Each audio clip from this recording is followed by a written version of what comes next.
Hello, good morning to America and good afternoon to Europe and good evening to Asia if anybody is looking. So I have the pleasure today to introduce to you Eowyn Levene, who is a money coach. So you are the first money coach I interview for my series. So I'm really excited about it. So Eowyn, can you tell us a bit more about about yourself, but also about what it is that you do and the people you work with? Yeah. So, yes, money coaching, personal finance education. I specialize in helping people that are part of my community and similar to me. So, folks who work for themselves and folks who work in creative industries, who are artists, musicians, some of them in the wellness industry as well. I've been a massage therapist, self employed massage therapist for a long time. And so, yeah, I'm focused on the world that I know and I understand because many folks in that world have similar problems to the ones that I went through and have dealt with and learned to handle myself.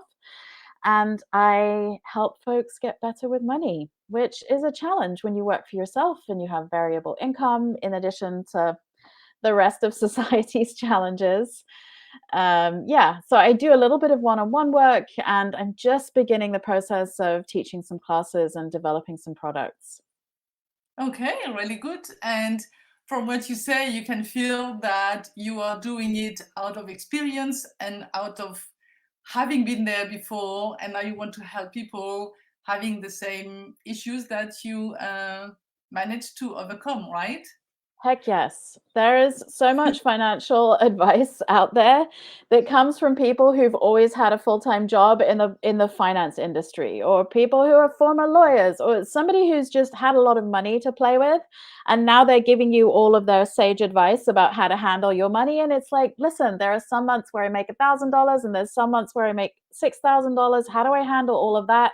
And no, I don't have like a company sponsored retirement account. And yes, I have to pay for my own health insurance. So clearly in the States, things are a little different than they are in Europe or in Asia or wherever. Each country has its unique challenges. But yes, I have very much been there and I've made a lot of the money mistakes and I have learned over time. So I very much speak from the place that those who I'm helping are in, as opposed to from up on high as a quote unquote expert. I honestly don't consider myself an expert. Like I teach basic skills and I teach ways to make progress, but I don't actually consider myself a financial expert. I understand. Yeah, completely. Hmm. But you definitely have experience in what you are teaching. Yes. Definitely. So, and the people you're helping, it's you said mostly creative, self-employed. Hmm. Um, could be massage therapist, but it could be any creative person. You mentioned musicians and so on. So Yeah, anybody basically who works for himself or herself. Yeah, and definitely. Hmm. and you help them with money, as money is a big It topic, is a big right? topic. So do you start with personal and then you also help with business, what is related to business? So are you focusing more on business or is it a bit of both?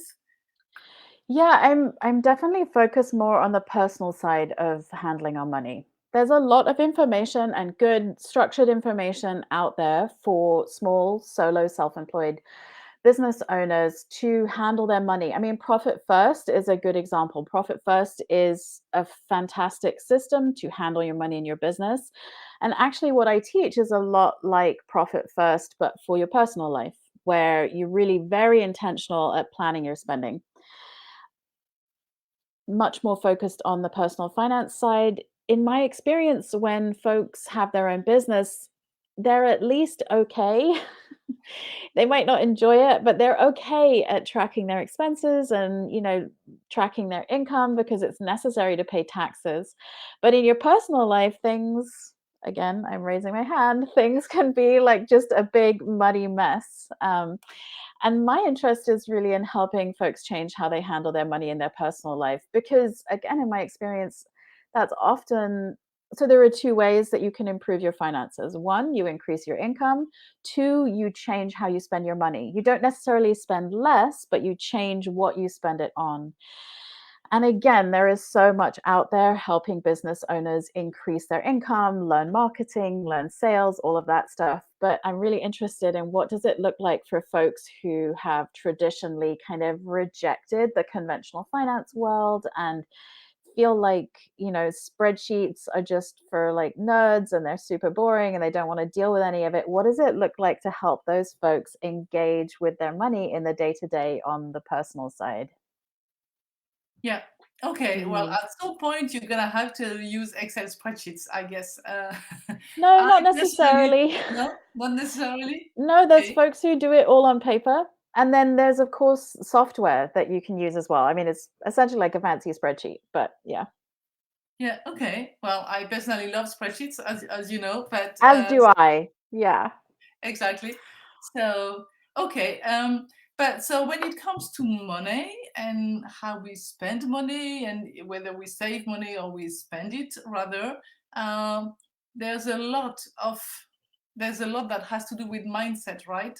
Mm, So I guess you don't only help them in managing the nitty-gritty of where does every dollar go, but also thinking about money a different way, right? mm, definitely.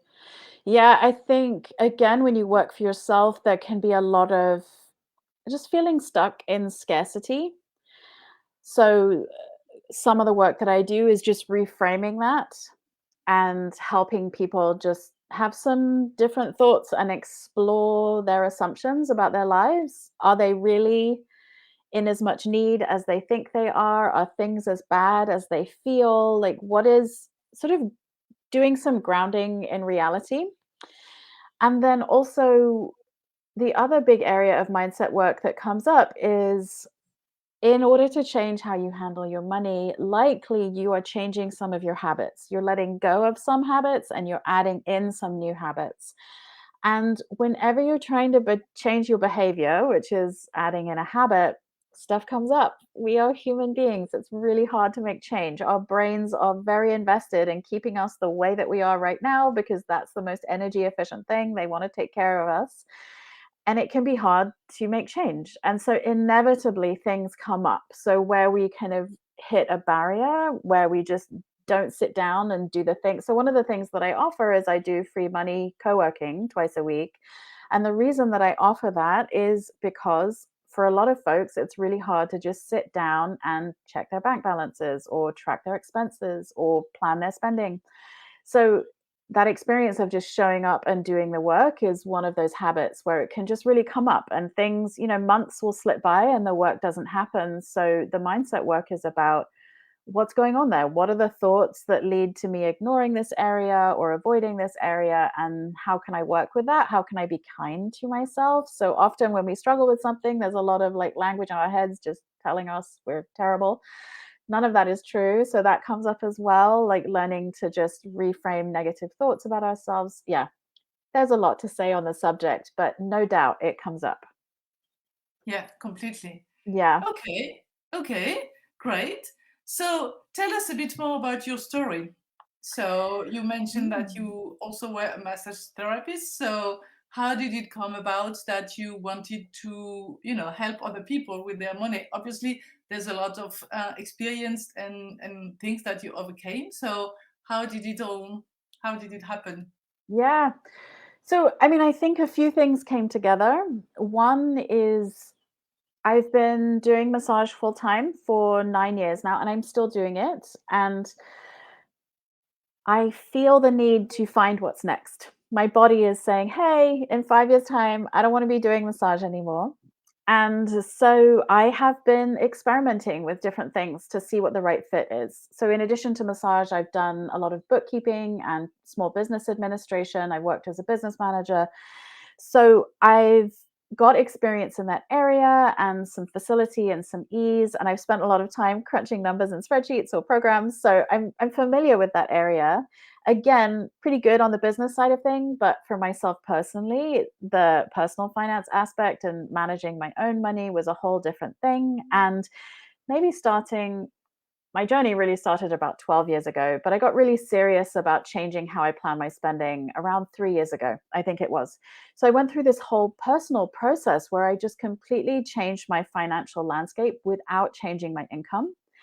And that, when I really looked at the numbers, I was like, oh, things have really changed. And that's a big deal. And I sort of got excited about having done that and wanting to share that with other people. And then the last thing I'll mention is the pandemic. So I think the pandemic revealed so much. And when it comes to money stuff in the States here, it revealed the struggles that people have to prepare for an emergency, and the fact that many, many people, especially those in creative industries, just hadn't. They had no extra, they had no buffer to deal with a long standing emergency, a big emergency. And in the USA, there is not nearly as much support from the government as there is in other quote unquote developed nations. And so it's very obvious if you're not personally prepared for a financial emergency.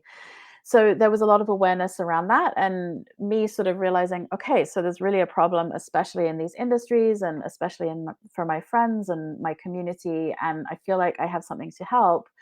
And then the other thing, money related around the pandemic, is that so many people actually, conversely, so some really struggled, and others found that their financial life improved because they were no longer going out to restaurants, they were no longer going to concerts, they were no longer traveling.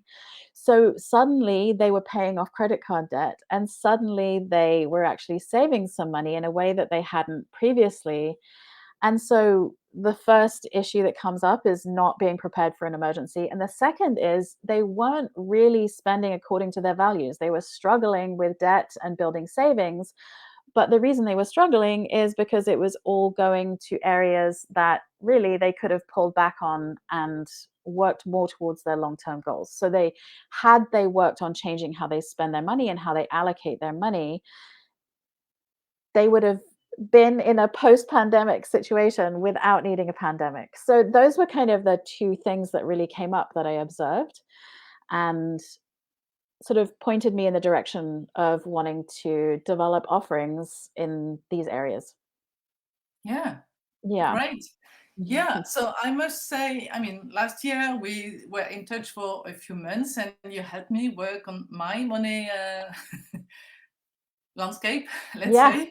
And I mean, I still have problem with budgeting, that was my resistance point when we were working together. But I must recognize that since last year, I've done quite some progress and also in having the total picture of my money. Where Yeah. at least, where does the money sit? And I've been investing a lot more than the year before. That's So wonderful. even though the income obviously increases every year, but that's not the main thing. It's really more the shift that you have to make between, and also I think, I was talking about money mindset Mm, because I've always seen myself as a spender, mm. and then I moved from spending everything to saving as well, Yeah. so to prepare for these emergency funds and whatever you might need if the car breaks down or anything happens that you need it. So Yeah. yeah, I really recognize the work that we've done, how the work that we've done together has helped me. Ah, that's uh, amazing. I'm so glad yeah, to hear that. so and I know how many people it can help as well and how much it can help people, because Yeah. I agree with you. I mean, in Europe or in France in general, most people were more secure. Obviously, the ones that had a job, they had the unemployment benefits and so on. Yeah.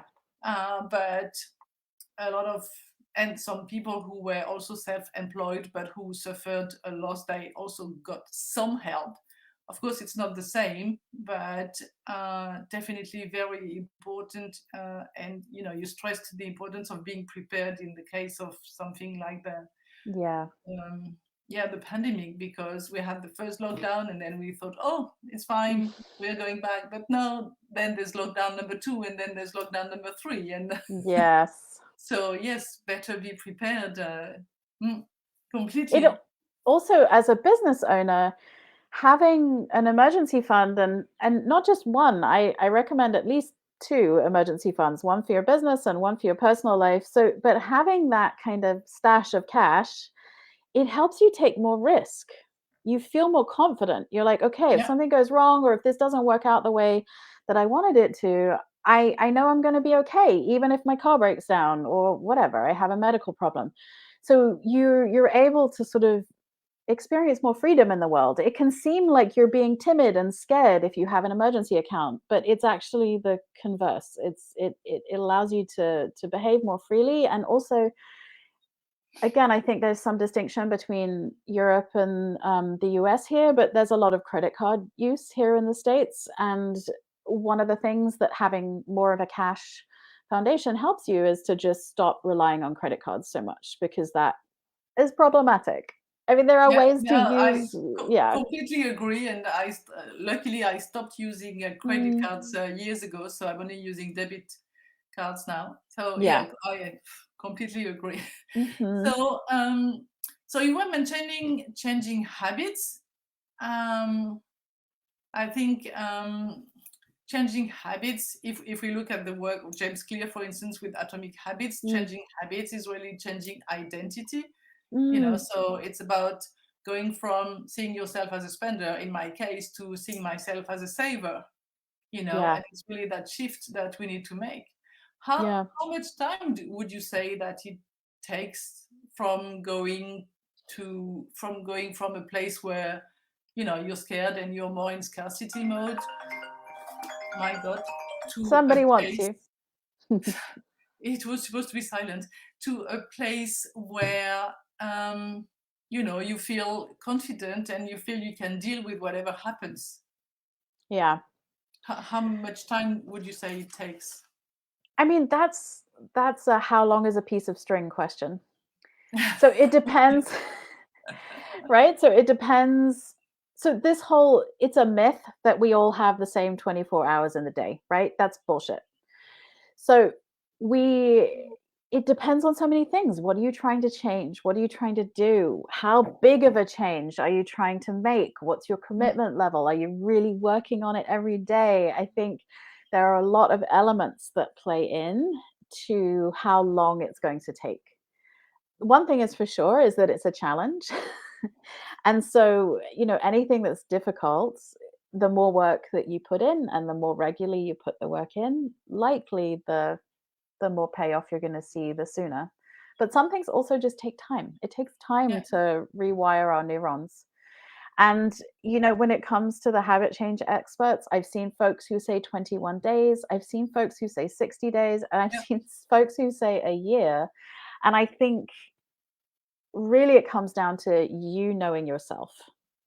Mm. Um, I know for myself, it takes me at least 2 months of daily action to really change even a small habit.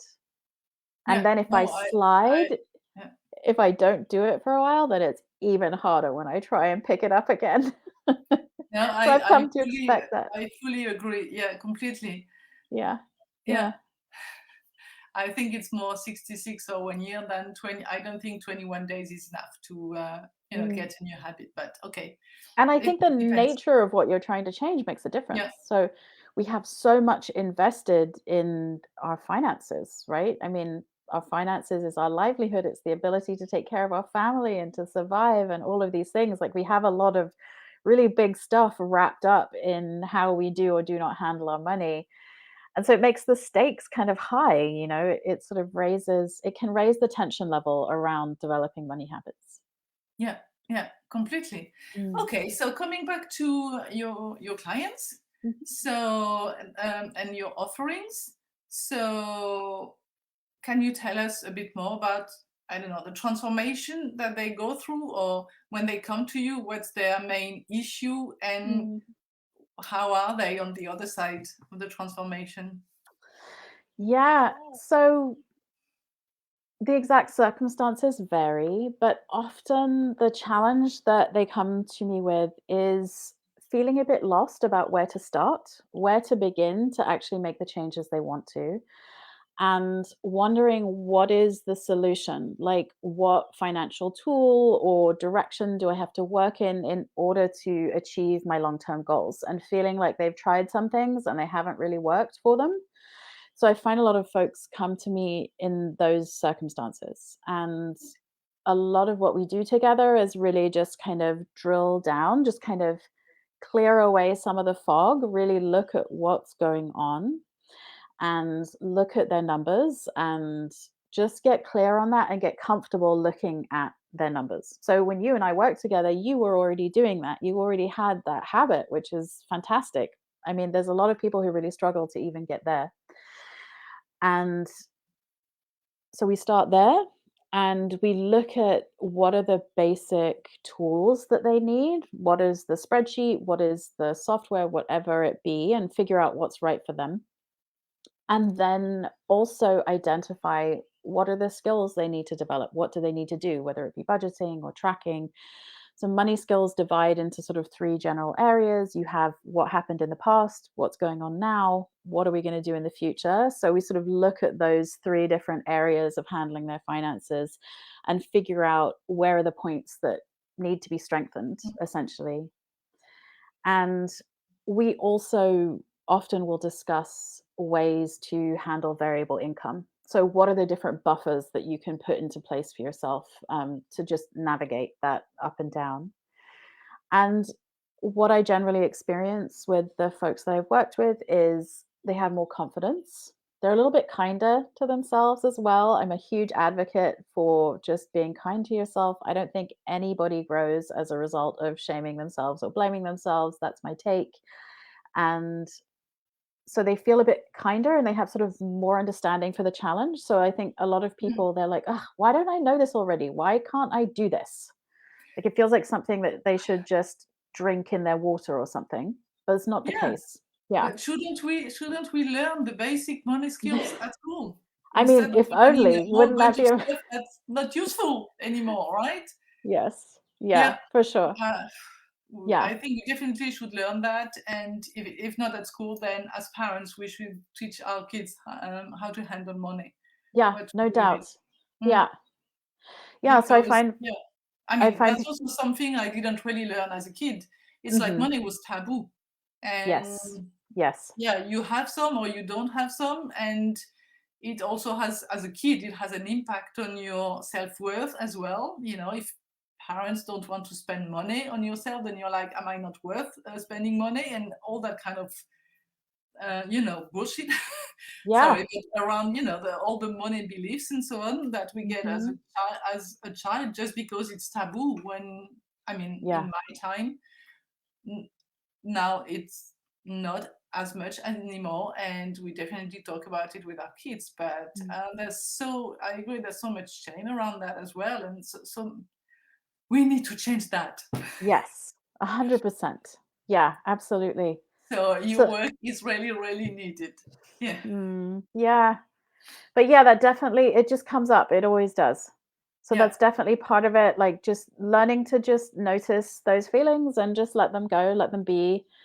And then with all of that kind of more mindset work also comes more savings. People pay off debt, they start investing for themselves if they haven't already. Like, there are some very sort of concrete financial implications of working with people as well. Like, we want both. yeah. Um, yeah, it's great stuff. I love doing it. I love talking about money. I love helping people with money. I will podcast talking with people about money. And so, Yes, you've got a podcast as well, and I should yeah, put the link to the yeah, podcast I'll as well send it to in you. the Yeah. comments. Yeah. Yeah, I Okay. think the more we can have conversations about these hard topics, the better. Yeah, fully agree. Completely. So, Eowyn, would you be able to give us some tips, Mm, for the ones that maybe notice that they have some issue or don't feel really confident in handling their money the right way? yeah, So, where to start, or what kind of tips could you give us? sure. Yeah. So the first one is if you feel like you're struggling, go back to the basics. So it can be easy to be like, all right, what is the investment strategy that's going to get me out of my financial circumstances? What is the cool software that's going to fix my problem? Usually you have to just go back to the basics. Like if Mm. you're running triathlons and you have a lot of pain, probably you need to stretch more and strengthen your muscles more. Like you have to go back to the basics. So that's my first tip. And the second would be your financial circumstances have nothing to do with your worth as a human being. You Very are important. precious regardless of your money situation, which isn't to say that finances aren't important and have an impact on your life, but yeah. And then related to that is that more money does not equal more happiness. More money can equal more freedom, more safety, more experiences, but it doesn't equal happiness. And learning to find that experience of loving your life and feeling gratitude and all the things that give you an experience of being happy is totally independent from your finances. And it comes from how you think about your life. So that's my second tip, mindset related. And then my third one is use a budget, plan your spending, be intentional about what you do with your money. And that can take a lot of different forms. That it doesn't have to be a very specific thing, but in general, be intentional about what you do with your money. Okay, well, great tips. Thank you very much, Eowyn. It's a pleasure talking to you like that, having that conversation Yes, with you. Yeah. Um, so likewise. I guess it's gonna be time to end for today, but Mhm. I want to thank you very much for having been my guest today and giving us some information and those tips to help our audience do something, take control of their money situation.